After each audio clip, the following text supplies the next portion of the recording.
We'll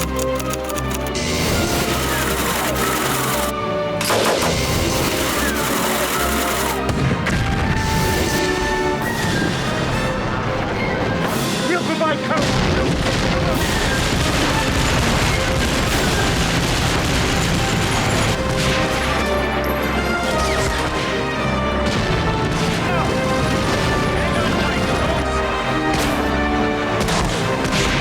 In the past few issues, we've taken you around the world to show you how the Medal of Honor team researches every aspect of the game. But after the research is done, it's time to get back to the office and start getting down to business. So we hung out with the production team to see how they've reinvented the process of making a game. Good afternoon. Welcome to Electronic Arts Los Angeles. I'm Tarney Williams. I'm the senior producer on Medal of Honor Rising Sun. And today we're going to take you on a tour of the development team to meet some of the individuals who will be bringing this product to life. So let's go.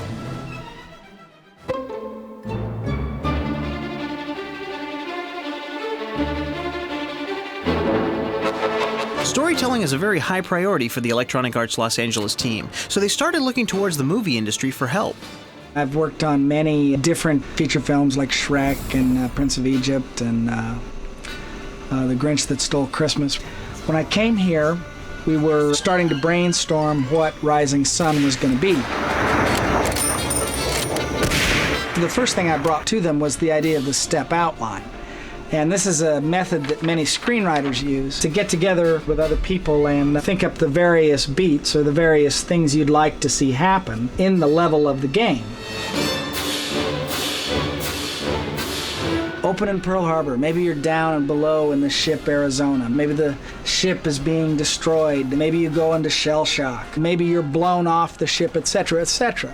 So we would then arrange these beats to tell the story in the best way we could. And then what we would do is I would then take these beats and do a simple storyboard.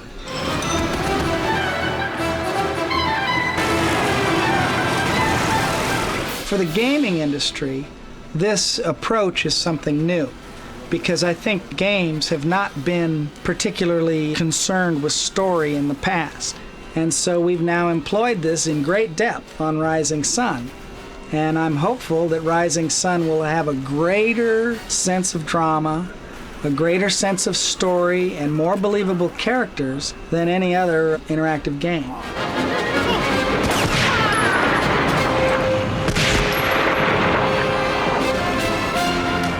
Once the basic storyline is fleshed out, the game designers need to make sure there's plenty of action involved, and this is done by creating level maps.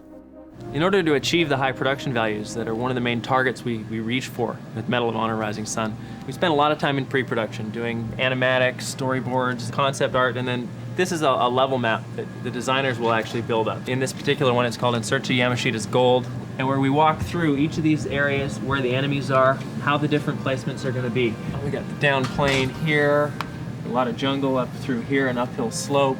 And then really in here, we have one of the actual, getting into the temple itself and the events that happen inside the temple. I don't want to give a lot of that away right now, but it should be pretty amazing when it comes to fruition.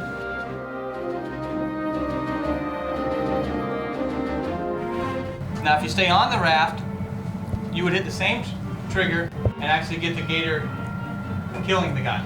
The ideas for the level maps come from sandbox meetings, where the team literally acts out the level in a sandbox using army men and model planes. I take input from everybody, try to be the last arbiter on gameplay, but we had a map design that went from river to road almost instantly, and the background artist working on it went, well, that's not really possible in the real world, and it's more visually interesting if we make it a dry creek bed that leads off from this, and then sort of incorporating that in and taking that path to the road as opposed to just starting it up right at water's edge.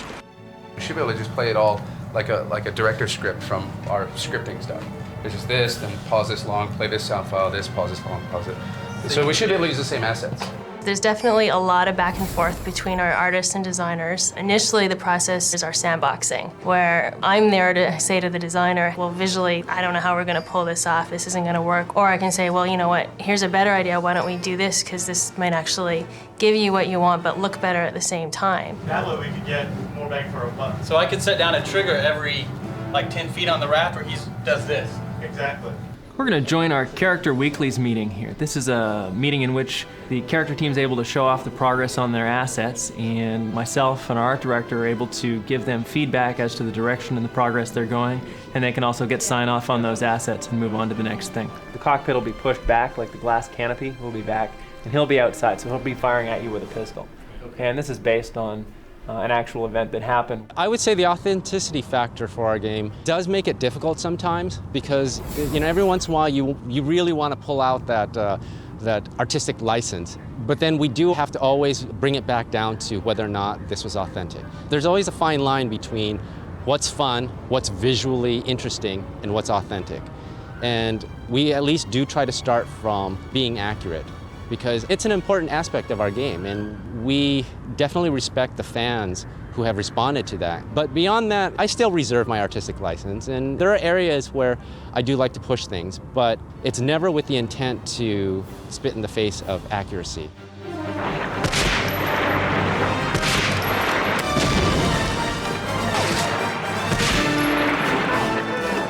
The way they achieve that authenticity is by using the reference material that they've collected over the last several months.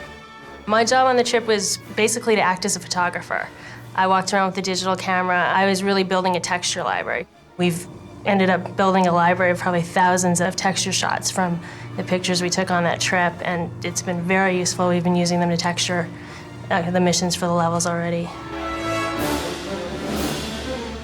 We took video footage of sort of like the atmospheric effects, weather effects and things like that. What we've done with that material now is we've taken it and edited brief little clips of it that we're handing off to our engineering department, so that when we have a specific feature or effect that we're trying to go for, we can actually show them a piece of film that says, this is what we're trying to get at. Long cylinder here, just things sticking out of it. So I don't think you would just like toss it and try to catch it. You would like throw it and with both hands catch it. With the animators, we try to animate a little bit hyper-realistic, a little bit more than a normal human can be.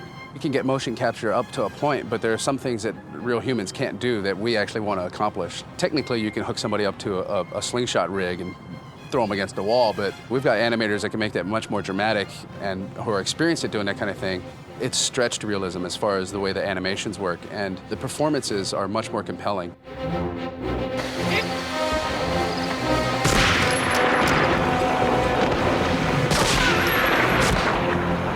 Ultimately, we've got a gigantic amount of assets and an incredible amount of technical achievement, in my opinion. That's the fun of game development. That is all rolled into one, as I said.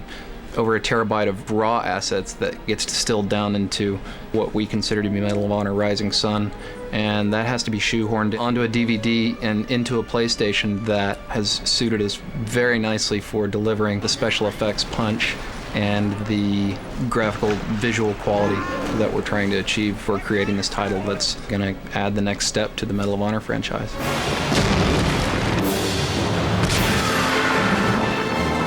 Hope you've enjoyed your tour today inside the Medal of Honor Rising Sun team, and I hope you've been able to see some of the passion and professionalism that we put into bringing this game to life.